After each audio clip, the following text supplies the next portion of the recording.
Gracias, saludos a todo el auditorio. Oye, qué interesante la plática que teníamos previa aquí a, a entrar al aire. Pero lo cierto es que es un tema bien interesante, el ingreso básico universal, sus impactos en la pobreza en el país y en Sonora. Probablemente hay gente que no ha escuchado hablar del ingreso básico universal. ¿Qué es?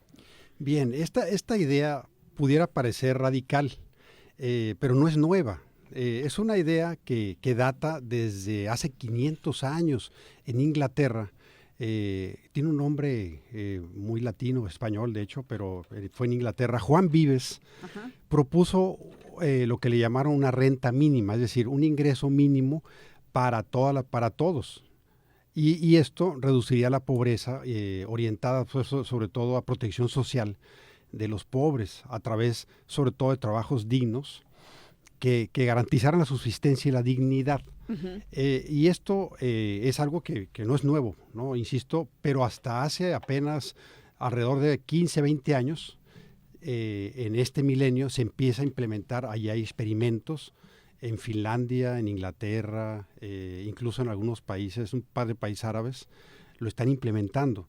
Pero ¿qué es el ingreso básico universal? Porque uno se preguntaría, pues, ¿qué significa? ¿De dónde viene? ¿Cómo se Ujú. financiaría?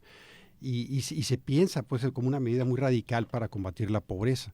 Entonces, el ingreso básico universal como tal se define como una transferencia monetaria mínima incondicional, es decir, para todos, todo el ciudadano Ujú. la merecería, desde el recién nacido hasta la persona más mayor del país, ¿no? Ok. Y esto es aparte de la política social y de programas que ya existan, ¿no? De las Ah, ok. pensiones, todo lo que haya, no, esto es algo aparte. Entonces se otorgaría a todas las personas de un país, de una población. Los puntos a favor de esta medida es que, por un lado, que sea universal, proporciona, por ejemplo, la libertad en decidir qué puedo comprar con ese dinero, dónde comprar, y también promueve una sociedad más integrada con un mayor sentido de comunidad, lo que Ujú. puede conducir a la justicia social. Ok. Eso es su concepto. Pero ¿dónde saldría este recurso? Bueno, buena pregunta. Y me agrada mucho que la hagas, Nidia, porque es casi como el final de nuestros 15 minutos que tenemos ahorita de la charla, pero lo podemos ir tocando el tema. Me Y si parece bien. realizamos un experimento que se le llama microsimulación, que es un ejercicio con los datos de las encuestas que representan a todos los mexicanos Ajá. en México y todos los 32 estados. Ujú. Y observamos ahí que esta medida vendría siendo financiada a través de impuestos. Y eso Mm. es lo más importante porque una recaudación bien hecha y que sea más progresiva y que tape todos los huecos fiscales que puedan existir, según nuestro ejercicio, podría venir de un 40 al 60% financiado por el 10% más rico de México, o sea, de las Ujú. familias más ricas, más holgadas. De ahí podría agarrarse dinero de lo que ellos pagan por sus utilidades, por sus, ¿no?, Ujú. grandes ganancias, por su riqueza. Y es una manera entonces Claro. de retribuir esa riqueza que se ha generado pues a costa de la población, a costa de los trabajadores, a costa de un sistema capitalista que en el largo plazo ya sabemos que es un sistema que funciona, pero tiene estos defectos que daña a capas bajas con ingresos bajos que producen en el mercado, ofrecen la mano de obra, pero reciben un salario que no es el Ujú. más digno. Claro, yo le decía ahorita, ¿no? Le decía, es que luego las personas más ricas de México, que concentran la mayor parte de la riqueza, luego no pagan impuestos y se excusan en el tema de que generan empleos, ¿no?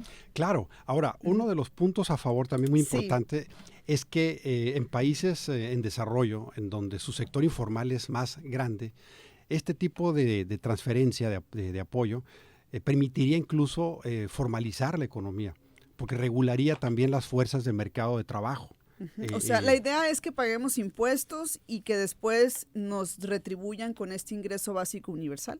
Así es, así Ujú. es. Entonces, después podemos ver en Estados Unidos, en 1779, Thomas Paine que fue uno de los también fundadores de la independencia norteamericana, estadounidense, propuso una transferencia incondicional como una suma global para todos los adultos y pensiones para personas mayores que saliera, curiosamente, de rentas de terrenos pagadas por los propietarios de esas, o sea, de terratenientes, ¿no? Y sobre todo enfocado en personas que tuvieran una discapacidad. Entonces, tiene matices, pero vemos que también desde que se fundó Estados Unidos había una preocupación por iniciar los sistemas de estos países con un arranque, digamos, redistributivo, un enfoque más social.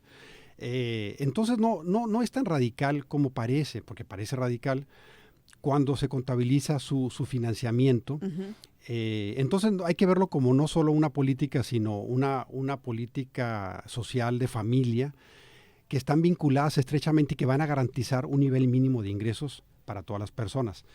Y tenemos datos para Sonora. A ver, ¿qué datos hay? Porque hay importante medir el impacto que tendría para nuestro estado y para la pobreza, porque el fin es ese, ¿no? Erradicar la pobreza. Claro. Antes de pasar a los datos, decía que hay algunos casos como Finlandia, que ha sido un ejemplo en el cual realiza todavía un experimento aleatorio para ver los efectos que tendría el ingreso básico universal en el empleo y en el ingreso de su población. Entonces, si bien, como es un país que ya sabemos que es desarrollado, Finlandia, de los países que tienen ingresos per cápita más altos, pero aún así, digamos, tiene una proporción residual de su población que gana poco y que está en pobreza, nunca comparada con la de América Latina, o país de América Latina, pero sí ellos implementan esta medida como un ejercicio en el cual ven que sí ha mejorado, por ejemplo, la reducción de problemas sociales, ciertos aspectos que tienen que ver con delincuencia, con salud, con estrés y con la habilidad para concentrarse, por ejemplo, en el trabajo y en las escuelas, ¿no? Cada quien, los niños, los adultos. Por ejemplo, Mongolia e Irán implementaron un tipo de este tipo de transferencia en un periodo corto y encontraron reducciones muy elevadas en pobreza extrema, que es la de alimentos, ¿verdad? Entonces, también vemos que hay otros experimentos en progreso para Italia y Canadá. Entonces, ahí también están observando que hay efectos muy interesantes de incrementar más bienestar social en sentirse más tranquilos. Sobre todo me refiero a esas personas que están siempre en un umbral en que no me alcanza completamente para llegar a fin de mes y les da un poco de mayor libertad en decidir, por ejemplo, qué puedo hacer con este dinerito. Ahora, para México hicimos el ejercicio en el año 2020 con las cifras más recientes que nos ofrece Coneval, que son las oficiales, y encontramos, claro, replicamos también el ejercicio para el estado de Sonora. A ver, adelante. A nivel nacional, el dato interesante es que, bueno, ¿cuánto cuesta este ingreso básico universal? Nosotros estimamos que costaría lo que dice Coneval que es la canasta básica. Y por persona son alrededor de 1,675 pesos. Creo que vayan del dato a marzo del 2020. Ese dato es más alto que la pensión de adultos mayores que otorga el gobierno actual de Andrés Manuel, que es de 1,270 pesos más o menos. Entonces vemos que es un poquito más alto, 1,675 pesos. Y a nivel nacional la pobreza extrema casi se erradicaría. Llegaría a un nivel bajísimo, casi nada, o sea, de 0.04%. En el caso de Sonora, lo hicimos para el tema de la pobreza total y pobreza extrema. Y vemos el dato, primero, sin otorgar la transferencia, 41% de la población en Sonora estaba en pobreza en el 2020. ¿Cuánto se reduciría otorgando esta transferencia a todos los sonorenses, los poco más de 3 millones que somos? Bueno, pues la pobreza total caería a 16.4%, de 41 a 16.4%, y la pobreza rural que hay en Sonora pasaría de 39.2 a 6%, la pobreza total. El dato interesante es que la pobreza extrema también se erradicaría. Se erradicaría. ¿Y cuánto costaría eso?